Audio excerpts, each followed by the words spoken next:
In this video, I will tell you how to enter advanced startup mode in Windows 11, which gives you access to recovery tools, troubleshooting options, safe mode, startup repair, and many other advanced system features. First, open the Start menu and go into Settings. After that, open the System section and scroll down until you find Recovery.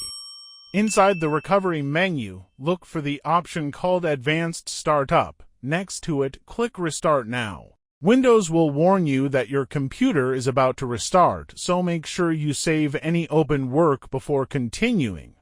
Once your PC restarts, it will boot into the special recovery environment instead of loading directly into Windows normally. From there, you will be able to access advanced troubleshooting tools, startup settings, recovery options, safe mode, and other repair features that are useful when Windows is not working correctly or when you need to fix system problems. This menu is also commonly used for resetting Windows, uninstalling problematic updates, or accessing BIOS and UEFI settings on some computers.